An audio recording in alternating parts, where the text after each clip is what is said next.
नमस्ते दोस्तों, जैसा कि हम सभी जानते हैं कि हमारे सौरमंडल में सूर्य के चारों तरफ ये 8 ग्रह बुध, शुक्र, पृथ्वी, मंगल, बृहस्पति, शनि, यूरेनस तथा नेपच्यून और अन्य उपग्रह चक्कर लगाते हैं। लेकिन क्या होगा यदि हमारे सौरमंडल से ये 7 ग्रह बुध, शुक्र, मंगल, बृहस्पति, शनि, यूरेनस तथा नेपच्यून गायब हो जाएं और अकेली पृथ्वी ही बचती है, तो क्या हमारी पृथ्वी पर कुछ प्रभाव पड़ेगा या नहीं? चलिए जानते हैं आगे इस वीडियो में। दोस्तों, हमारी पृथ्वी यदि सौरमंडल का एकमात्र ग्रह होती तो क्या होता, यह बताने से पहले आपको बता दें कि सभी ग्रह एक दूसरे से गुरुत्वाकर्षण बल के कारण एकदम परफेक्ट पोजीशन पर सूर्य के चारों तरफ सूर्य का चक्कर लगाते हैं। हमारी पृथ्वी पर जीवन जीने में अन्य 7 ग्रह भी बहुत ही मददगार होते हैं। दोस्तों, जैसे कि यदि हमारी पृथ्वी सौरमंडल का एकमात्र ग्रह होती तो इसके आगे मौजूद बुध और शुक्र ग्रह का कोई अस्तित्व नहीं होता।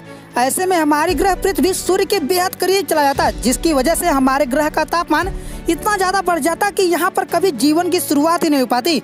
आज इस सूर्य के भीषण तापमान को बुध और शुक्र जैसे ग्रह झेल रहे हैं, जिसकी वजह से हमारी पृथ्वी पर जीवन संभव है। ठीक इसी तरह यदि हमारी पृथ्वी के अन्य पड़ोसी ग्रह मंगल और बृहस्पति नहीं होते तो हमारी पृथ्वी सूर्य से काफी दूर चली जाती। ऐसे में पृथ्वी का तापमान कई डिग्री माइनस में चला जाता, जिसकी वजह से पृथ्वी बर्फ के एक सफेद गोले में बदल जाती और उस स्थिति में भी पृथ्वी पर जीवन संभव नहीं हो पाता। यह भी संभव है कि यदि पृथ्वी सौरमंडल का एकमात्र ग्रह होता तो यह अंतरिक्ष से दूर कहीं तैर रही होती, क्योंकि अन्य ग्रहों के न होने से एक दूसरे के बीच कोई भी गुरुत्वाकर्षण बल नहीं होता। और दोस्तों, यदि पृथ्वी सौरमंडल का एकमात्र ग्रह होती तो उस स्थिति में हमारी पृथ्वी को ढेर सारी उल्कापिंड और विशालकाय चट्टानों की बरसात को सहन करना पड़ता। दरअसल मंगल और बृहस्पति ग्रह पर लगातार विशालकाय चट्टानें और उल्कापिंड इनके चारों तरफ घूमते रहते हैं। यदि कभी भी किसी उल्कापिंड की दिशा बदल जाती है तो बृहस्पति ग्रह का तेज गुरुत्वीय बल अपनी ओर उस उल्कापिंड को खींच लेता है।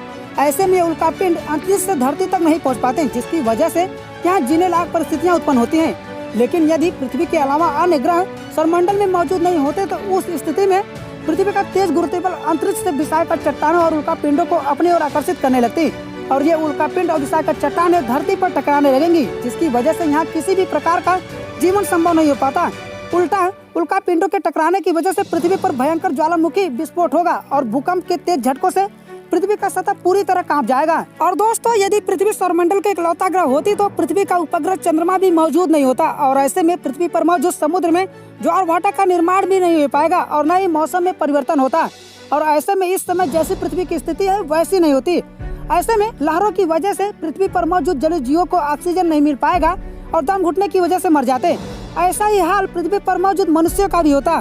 तो दोस्तों, यदि सौरमंडल में बृहस्पति ग्रह नहीं होता तो पृथ्वी पर शुरू से ही उल्कापिंडों की बारिश होती रहती। इसकी वजह से नए समुद्रों का निर्माण हो पाता है, जिसकी वजह से हम पृथ्वी को नीला ग्रह कहते हैं। तो दोस्तों, अब आपको समझ में आ गया होगा कि पृथ्वी यदि सौरमंडल में इकलौता ग्रह होता तो इसके साथ क्या होता। यदि दोस्तों हमारे द्वारा दी गई जानकारी आपको अच्छी लगी हो तो वीडियो को लाइक कमेंट शेयर करें और ऐसे ही नई नई जानकारियाँ प्राप्त करना है तो आप अपने इस YouTube channel RK real facts को सब्सक्राइब करके बेल आइकन प्रेस करके ऑल पर सेट कीजिएगा, जिससे हमारे अगले वीडियो का नोटिफिकेशन सबसे पहले मिल जाए।